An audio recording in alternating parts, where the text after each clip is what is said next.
Hello friends, welcome to DVD corner. இவள் உங்களின் தோழி.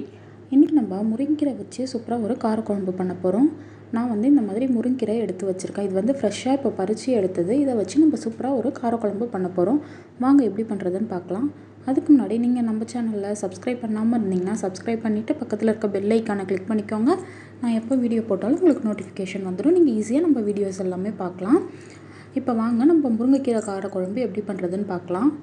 நான் ஒரு சின்ன கோலி குண்டு சைஸ் அளவுக்கு புளியை இந்த மாதிரி நல்லா தண்ணியில் கரைச்சி எடுத்திருக்கேன்.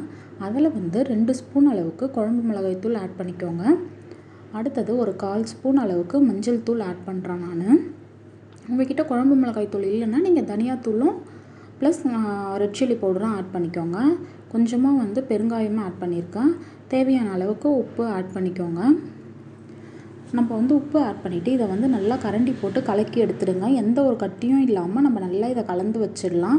நம்ம இந்த மாதிரி எல்லாத்தையுமே ஒன்றா இந்த மாதிரி கரைச்சி வச்சுட்டு குழம்பு பண்ணும்போது ரொம்ப டேஸ்ட்டு சூப்பராக இருக்கும். இது நம்ம கரைச்சி வச்சுட்டு உடனே குழம்பு பண்ண ஆரம்பிச்சிடலாம். அந்த ஒரு 5 மினிட்ஸ் அது இருந்தாவே போதும். இப்போ நான் 1 ஸ்பூன் அளவுக்கு ஆயில் ஆட் பண்ணிவிட்டு இதில் கடுகு ஆட் பண்ணுறேன். அடுத்ததாக ஒரு 1/4 ஸ்பூன் அளவுக்கு வெந்தயம் ஆட் பண்ணிக்கிறேன். நீங்கள் காரக்குழம்புக்கு வெந்தயம் போட்டு பண்ணும்போது டேஸ்ட் ரொம்ப சூப்பராக இருக்கும். அடுத்ததாக ஒரு 3 காஞ்ச மிளகாய் இந்த மாதிரி ஆட் பண்ணியிருக்கேன். ஒரு 7-8 பூண்டு இந்த மாதிரி நசுக்கிட்டு ஆட் பண்ணிக்கோங்க. தோலை உரிச்சிட்டு பூண்டு நசுக்கி ஆட் பண்ணிக்கோங்க. அதோட கருவேப்பிலை ஆட் பண்ணியிருக்கேன். ஒரு 10 சின்ன வெங்காயம் ஆட் பண்ணியிருக்கேன். நம்ம பெரிய வெங்காயமும் ஆட் பண்ண போகிறோம். இந்த மாதிரி சின்ன வெங்காயம் போடும்போது டேஸ்ட் ரொம்ப சூப்பராக இருக்கும். அடுத்ததாக ஒரு சின்ன சைஸில் பெரிய வெங்காயம் நீள நீளமாக நறுக்கிட்டு ஆட் பண்ணியிருக்கேன். இதையும் நல்லா வதக்கிக்கோங்க. வெங்காயம் நல்லா எண்ணெயில் வதங்கட்டும். நான் நல்லெண்ணெய் தான் ஆட் பண்ணியிருக்கேன். நீங்கள் நல்லெண்ணெய் வேண்டாம்னு நினச்சிங்கன்னா நார்மல் ரீஃபைண்ட் ஆயில் இல்லை நீங்கள் என்ன சமையலுக்கு யூஸ் பண்ணுவீங்களோ அந்த எண்ணெய் ஆட் பண்ணிக்கோங்க. வெங்காயம் வதங்கினதும் நம்ம ஒரு தக்காளி ஆட் பண்ணிக்கலாம்.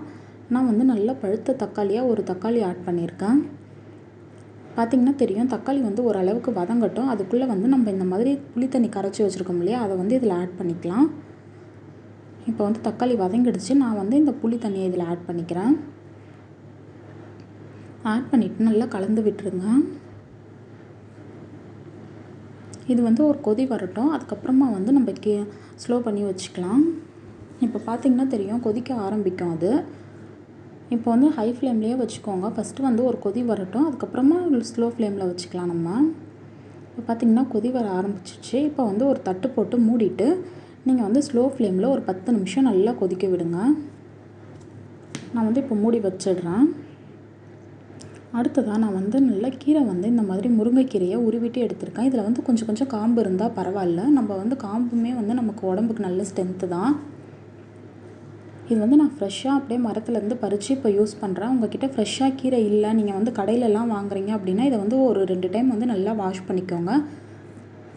ஃப்ரெஷ்ஷாக நீங்கள் மரத்துலேருந்து எடுத்து பண்ணுறீங்கன்னா வாஷ் பண்ண வேண்டாம். இப்போ 10 மினிட்ஸ் ஆகிடுச்சு. நம்ம ஓப்பன் பண்ணி பார்க்கலாம். இப்போ பார்த்திங்கன்னா தெரியும், குழம்பு நல்லா கொதிக்குது பாருங்கள். நமக்கு இந்த அளவுக்கு இது கொதிச்சிருந்தாவே போதும். இப்போ எண்ணெய்லாம் நல்லா பிரிஞ்சு இந்த மிளகாய்த்தூள் வாசனைலாம் போயிடுச்சு நமக்கு. இப்போ நம்ம இதில் கீரையை ஆட் பண்ணிக்கலாம். இது பார்த்திங்கன்னா நீங்கள் சுட சுட சாதத்தோடு இந்த குழம்பு ஊற்றி சாப்பிடும்போது அவ்வளோ டேஸ்ட்டாக இருக்கும். முருங்கைக்கீரை உங்களுக்கு பொதுவாகவே அதில் எல்லா ஸ்ட்ரென்த்துமே முருங்கைக்கீரை இருக்குது. ரத்தம் கம்மியாக இருக்கவங்க முருங்கைக்கீரை நிறைய சேர்த்துக்கிட்டிங்கன்னா உடம்புக்கு ரொம்ப நல்லது. நீங்கள் முருங்கைக்கீரை பொரியல், சாம்பார் இல்லை இந்த மாதிரி குழம்பு உங்களுக்கு எந்த வகையில் சாப்பிட பிடிக்குதோ அந்த மாதிரி நீங்கள் பண்ணி சாப்பிடலாம். ரொம்ப ஹெல்த்தியானதும் கூட. இது உங்களுக்கு காரக்குழம்பு முருங்கைக்கீரையில் பண்ண மாதிரி இருக்காது. இது வேறு ஒரு டேஸ்ட்டில் இருக்கும் உங்களுக்கு சூப்பராக. இப்போ முருங்கைக்கீரை ஆட் பண்ணதும் இந்த மாதிரி ஒரு கொதி வந்ததும் நம்ம அடுப்பை ஆஃப் பண்ணிடலாம். தட்டு போட்டு மூடிட்டு அடுப்பை ஆஃப் பண்ணிவிடுங்க. ரொம்ப நேரம் முருங்கைக்கீரை கொதிக்கக்கூடாது. ஒரு 3லேருந்து 4 நிமிஷம் இருந்தாவே போதும். இப்போ நான் ஒரு 1/2 hour இந்த மாதிரி மூடி வச்சுடுங்க. மூடி வச்சுட்டு அதுக்கப்புறமா ஓப்பன் பண்ணி பார்த்திங்கன்னா நல்லா இந்த மாதிரி சாறு எல்லாமே குழம்புல இறங்கி சூப்பராக இருக்கும். அவ்வளோதான், நம்மளோட சூப்பரான முருங்கைக்கீரை காரக்குழம்பு ரெடி. உங்களுக்கு இந்த வீடியோ பிடிச்சிருந்தால் நம்ம சேனலை லைக் பண்ணுங்கள், ஷேர் பண்ணுங்கள், மறக்காமல் சப்ஸ்கிரைப் பண்ணிவிடுங்க. தேங்க்ஸ் ஃபார் வாட்சிங். நெக்ஸ்ட் வீடியோவில் மீட் பண்ணலாம். பாய்.